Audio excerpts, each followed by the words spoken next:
Welcome to another episode of Let's Chat With. Joining me is famous internet content creator and award-winning makeup artist, Ashley Renee. How are you today?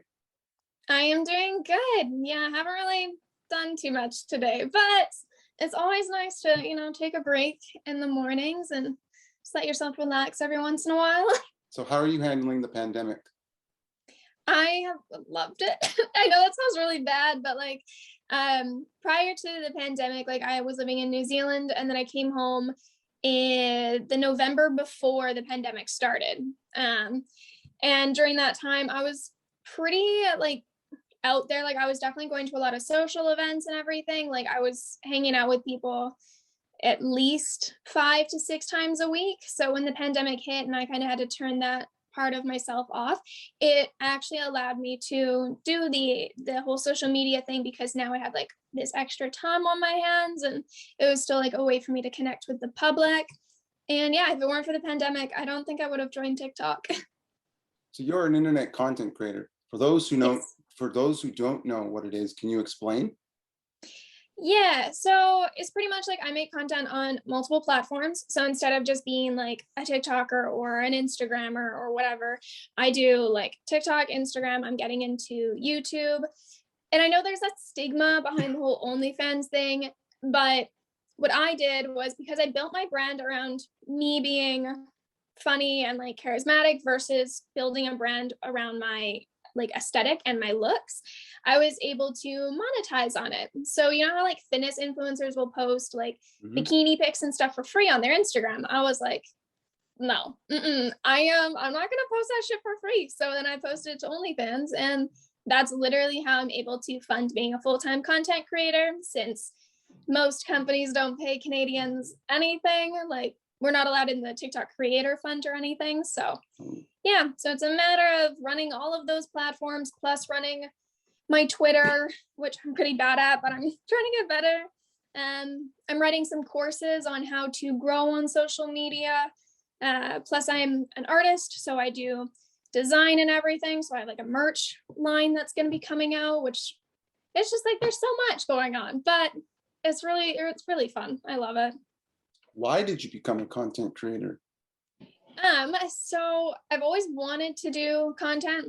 Being a makeup artist, I tried doing the whole YouTube thing. I made a couple of videos, but I've been bullied my whole life because of my voice, because it's not your typical voice. I get it. It can be a bit shrill and annoying.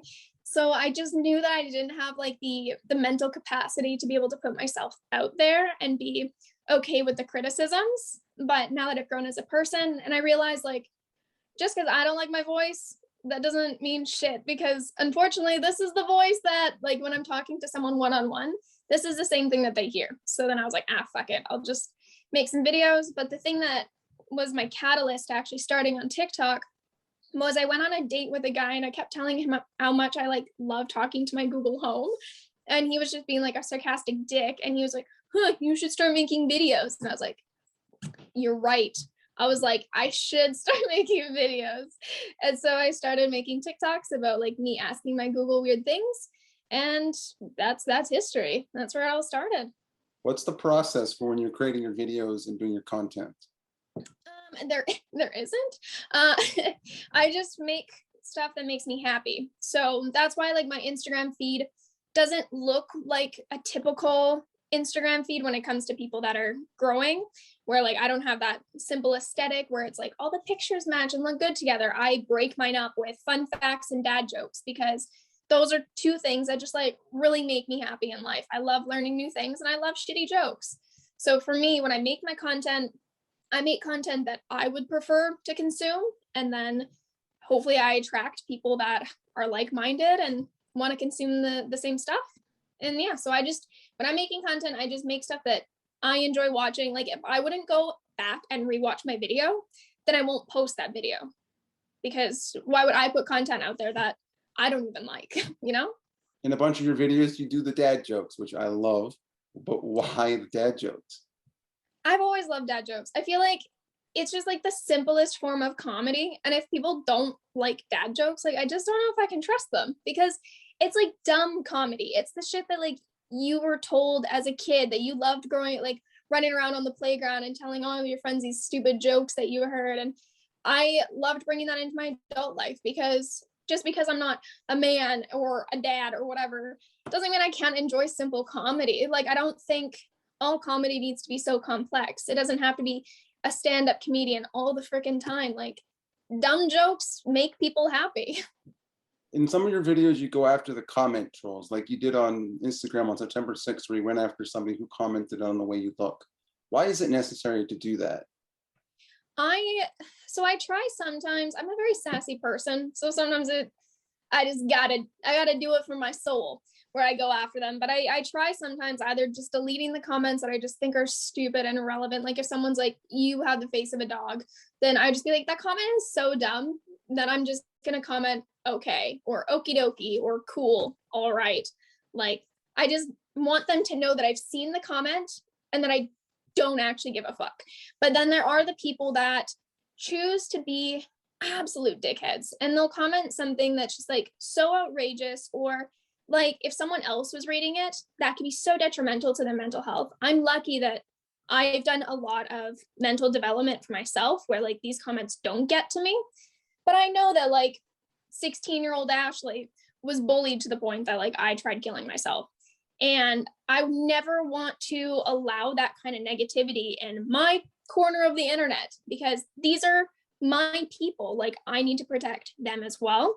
So calling out people that think it's okay to leave disgusting comments like that is my way of being like, this is not tolerated behavior. And if you choose to continue with this kind of behavior, you are not welcome in my corner. And so it's like you almost, this is going to be a really weird thing to compare to, but you know how like Vikings would like stick the heads of their enemies on like a pike and Yep. be like, that's what's going to happen to you. That's my head on a pike, is going after these trolls, being like, is this what you want? Do you want to be called out? You don't? Maybe shut up. Like, maybe don't post the comment that's just like unnecessary. Like, you don't need to tell me my voice is annoying. I live with this shit. Like, you think that I don't know this? Like, it's just so funny to me. Then I'm like, you're idiots. Like, what? I don't know. But yeah, that's why I go after them, because I think that they need to learn that what you say on the internet has consequences. Like, just because you're not a content creator doesn't mean that you can say whatever the fuck you want on the internet. My opinion. What was your reaction when someone remixed one of your troll responses to a cat video recently? Yeah, I loved it. I was like, that's a freaking cute cat. And I'm like, that's the first time on Instagram. I didn't even know that you could do that on Instagram. I knew that was a feature on TikTok, but I did not know that was a feature on Instagram. So to have my first one just be a cute little cat being like, I'm fucking great. I'm like, yeah, cat, you are. I loved it. It was so cute.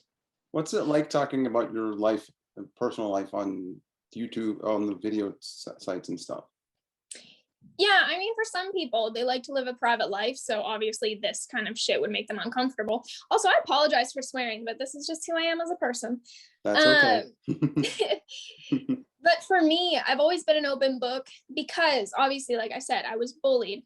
So the thing is that I've learned from being horrendously bullied is, if anyone senses like an insecurity, or they sense something that you're trying to hide or put into a corner, then they will go after that, and they will make that their main point of focus to try to destroy your mental health. So what I do, even in my daily life, is I am a chronic oversharer. I will literally tell anyone everything, because I'm like, I would rather get ahead of it. So if someone's like, oh, I heard you, I don't know, slept with Jim Bob, I'll be like, oh, indeed I did. And then I'll give them some details, and I'll be like, does that satisfy your need for gossip? Like, you good now? Because people are going to gossip about you, whether you give them permission or not. So I just give them the material, because I'm like, fuck it. I'm comfortable with my choices. And if I make a stupid choice, we're all human. We all fuck up. But I'm going to stick by my guns, and I will get ahead of it, versus, yeah, like everyone has those skeletons in their closet, and some people allow it to affect them in their daily life. And I parade them around. I'll put them out as Halloween decorations. Like, I don't care. If you wanted to collab with one content creator, who would it be and why? I would probably say Youth Pastor Ryan, and that is because everyone compares me to him. They're like, "You are like the female Youth Pastor Ryan." I'm like, "Yeah, I am." Just spreading positivity and just like weird. And I think that he's quite enjoyable to watch. So I think that we can make some pretty good content. You reached over 200,000 followers on TikTok recently and also 30,000 on Instagram, while both numbers are growing. What was your initial reaction when you saw that? It was phenomenal. Honestly, like I started my social media journey in January of 2021. So it hasn't even been a full year. So to see my progress and to know that like I've been able to grow this quickly, just it's like realizing my dreams because I've always said I want to be famous. I don't know what for, but I want to be famous. And that's literally what is happening. Like I don't know where I'm getting this fame from, but it's just from being me. And like that is the best compliment because I think I'm pretty fucking cool. So to just have other people just be like, yeah, you are pretty fucking cool. It just makes me happy, makes my heart happy. Are you going to mark the occasion when you hit 500,000 or a million? When you hit on For those? sure. Yeah, I don't know with what, but I'll do something. And I promise that I won't do the balloons because everyone does like I have all these inflatable balloons that just have numbers. I'm like, wow, you got one photo out of that. Fucking awesome. I will not do that. Why do you I think might have people, a cake. why do you think people come back for more for your videos? I think because I'm authentic. Like I'm not out here trying to be anyone but myself. And I think that's the simplicity behind it is growing on social media, like growing on like Instagram and shit years back was showing off the best part of your life or like this fake life that you cultivated online that you're just like, oh no, I go shopping in Milan every weekend. Like people were literally paying to sit in a fake jet, like the inside of it was like a scene, it was like a set. So these influencers could be like, I'm on a private jet when they really weren't. It was all a facade. Like they're just making shit up. Where like for me, I throw out the good, the bad, the ugly. And I think that's why people enjoy it because I'm not trying to be like this unattainable person where I'm like, my life is perfect. I'm like, I'm a fucking idiot. And people are like, yes, you are, but so are we. And like, I just make content that other people can relate to. And I think that makes them feel a bit more cozy with it. You're not just a content creator, but you're also a award-winning makeup artist. How did you get started in makeup? Fuck, how old was I? I think I was like 15 or something. And I don't know, I first started being able to wear makeup when I think I was 13 and I went real dark. I did like the black eyeliner, everything. It was a look. But then that was before like beauty gurus were a thing. Like you couldn't really even find videos on YouTube for it. Like you had to go to just Google search and just look up makeup looks. And so I started trying to replicate them because I'm like, okay, this seems kind of fun. Like I want to be a bit different. No one else was doing makeup artistry. And I looked up like as a career, if I can make any money doing it. And they're like, yeah, if you can get into it, like you can make decent money. But again, that was before the market became super saturated. So I would get up at like 5 a.m. when I was in high school so I could do my makeup and like leave time just in case I like royally fucked it up so I could take it off and redo it before I had to go to school. And yeah, I totally got compliments, but I also got bullied again for doing the makeup. And I think it was when I was in grade 11, which we graduate grade 12. I'm assuming that's the same in the States. Are you from the States? I've never asked. No, you're from Canada. No? Yes? Yeah, okay. Yes. Yeah, so you know. Yeah, so grade 11. People were asking me to do like their prom makeup. And like, I think I booked my first wedding when I was in grade 11. And it was like phenomenal. I'm like, I can't believe I'm doing this. Like, this is actually happening. And the more I did it, the better I got, obviously. So then like the crazier stuff that I tried. And like, I just started loving the artistic side of makeup and less so the clients. So I've actually transitioned out of doing makeup artistry as like a secondary like career because the clients are usually horrible. Like brides are always trying to cut you for a better deal. And I'm like, no, my price is already fair. My skills I've been owning for years, like 10 years almost, like I'm not going to budge on my already low prices. So now I just do makeup that makes me happy. And I'm looking to move to Vancouver, where like the artistic scene there is way better. And so I'm hoping to do some like more editorial makeup over there and really start enjoying it again. But yeah, and like the way that I won the awards is I was actually approached about them. They were just like, hey, we've noticed your work. We've looked into the way that you market yourself. We've looked at your reviews. We've looked at customer testimonials and like all of this stuff. And they're like, we think you deserve this award for both of them. But I have also done other things like with the makeup artistry. I was the lead makeup artist at the Storybook Wedding Bridal Expo in Prince George 2 years in a row. I did the, what is it called now? I can't remember the name of it, but it was the Bridal Exposition in Victoria, BC. I was the lead makeup artist on that one as well. And then I also did the Women's Day event, like the Women's Entrepreneurship event. And so I was like in the news for that. And then I did try to start a makeup line at one point. Ultimately, it flopped because people say, we'll support you until it actually comes down to supporting you. Which is fine, you know, only like a little bit better about it. And then I was also a makeup artist at FanCon, which is like our comic book convention in Prince George as well. So like I've done quite a few events around it. I've just like not liking the clients as much anymore, but I still really love the artistry behind makeup. What was it like when you won our Makeup Artist of the Year?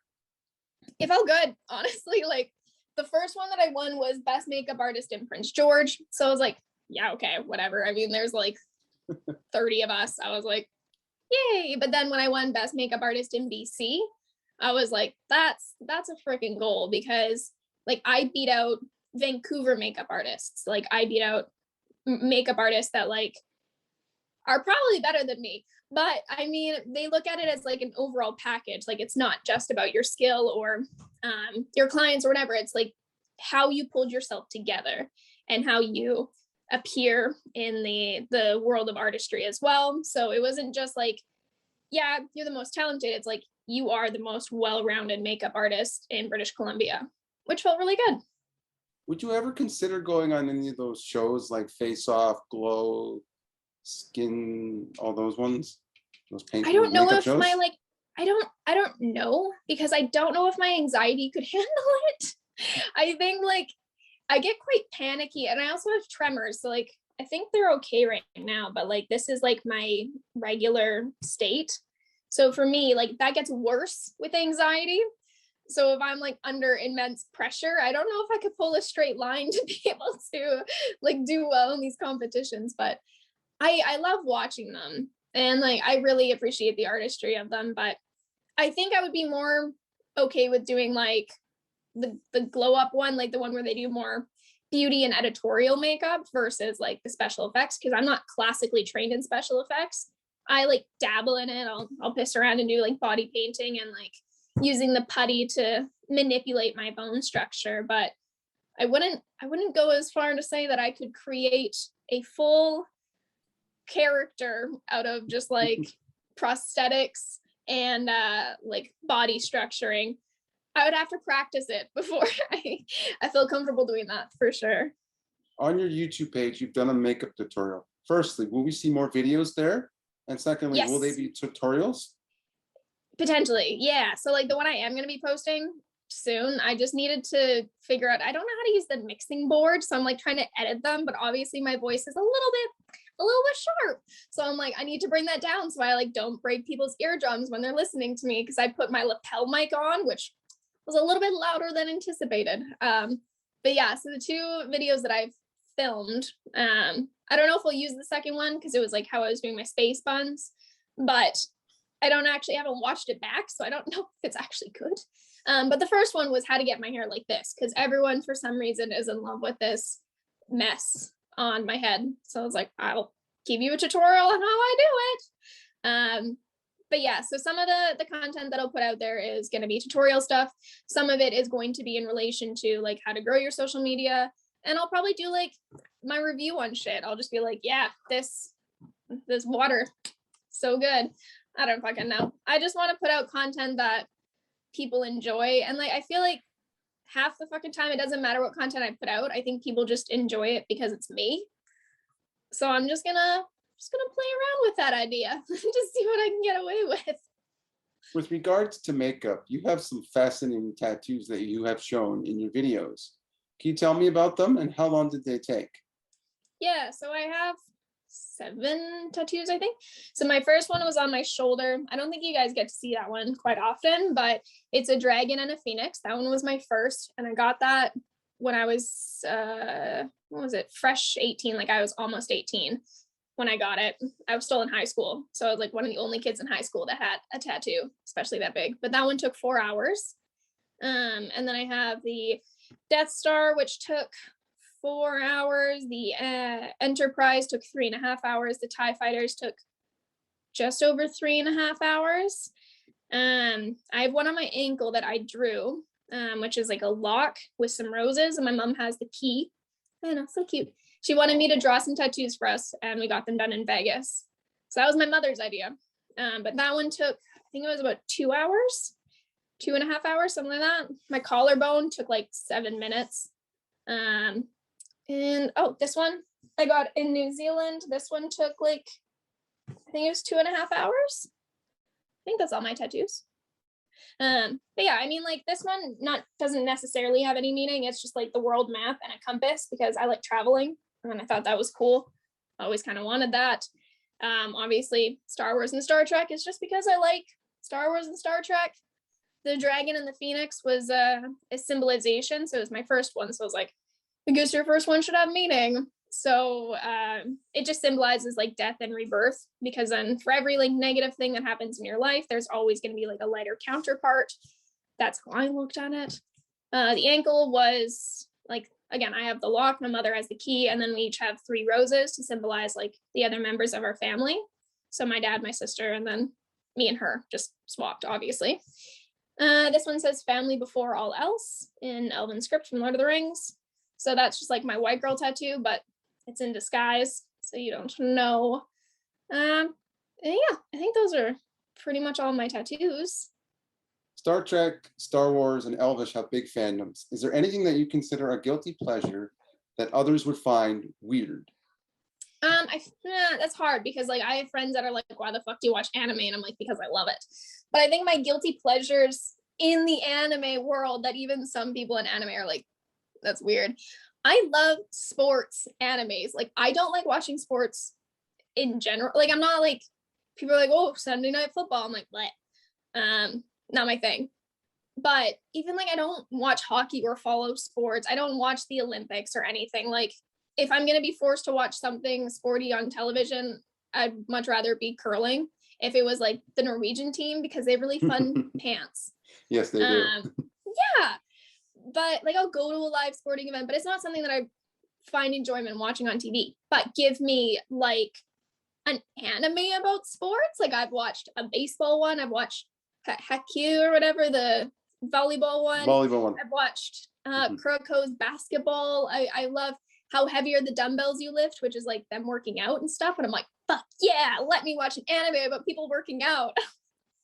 Isn't So there I think one, that's probably my good. isn't there one about the one where they go to a tennis school? Have I seen that? No, I haven't seen that one. Now I there's have one on another one that I need to look up. I think there's one on Netflix that's actually a live action, and there's also an anime version of it. It's called something about tennis, where they go to a tennis school. It's Nice. Korean. Okay, need to look this up now. Yeah, for me, it's gonna be weird because it's a couple of like, I'm into martial arts, but all the cheesy ones. It's like the B-list cheesy ones, like where it's like like the words are not there and stuff, and the matching the mouth and stuff. Or some of the really cheesy Hollywood ones. Yeah. So like I'll give you an example, like DOA, Dead or Alive, based on the video game, or like any of the Scott Adkins Hollywood action movies that he does where he does martial arts. That's for me on my guilty pleasures. Nice. No, I love that. Will there be any Ashley Renee merchandise with your logo on it? Yeah, actually, so I have quite a bit of stuff that I'm like ready to launch, but I'm just trying to get it sussed out with like the legalities and stuff behind it, because I didn't think I was going to be making the amount of money that I am. So now I'm actually going to be incorporating my business versus doing a sole proprietorship. So I want to get like the legal stuff written up, hopefully before I launch, but I'm kind of like tempted just to launch it and deal with it after, but we'll see. Cause like the issue is I want my website to be in US dollars because I feel like that's just most of my my following is in the United States. So it just makes more sense to do it this way.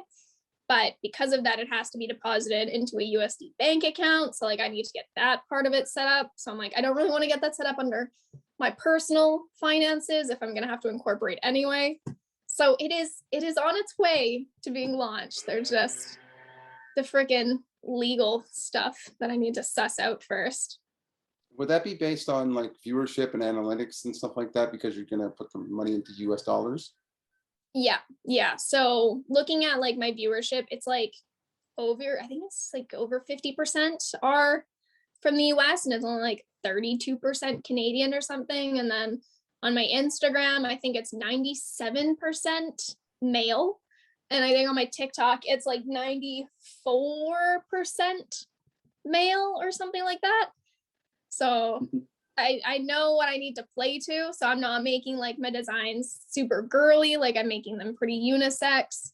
But I have like some really cute ones that I'm excited for. That's like daily dose of dad jokes because that's me. And like my dad said something. He thought something was very funny what he said, but we didn't laugh. So he just like looked at us dead straight with his face and he's like, "Ha, funny." And we're like, that's fucking hysterical. And so I made a t-shirt of that too. So it just says, "Ha, funny." And I'm like, I think because it's so generic that it will sell, but the people that know what it means, they'll know what it means, you know? Yeah. Does that make sense? Yeah. Yes. Like some content creators, like I watched one on YouTube, Philly D, one does the news little breaks. Yeah, he has one where it says emotionally exhausted because he says that a lot. And he also does don't be stupid because he talks about like people being dumb and idiots and stuff. So he does those things as well. Finally, and like they're so generic, but they're so specific at the exact same time, you know? Yeah. Finally, for those who don't know, where can people find you on TikTok and Instagram? Yeah, my username's pretty easy. It's just ash.renee.lee. Or you can just find my website, which has all of my social links, which is everythingashleyrenee.com, which I think is pretty easy to spell. It's like ASHLEYRENEE. And then I hope that everyone already knows how to spell everything. I mean, we should, fingers crossed, like hopefully. Well, thank you, Ashley, for being on another episode of Let's Chat With. Of course, thanks for having me.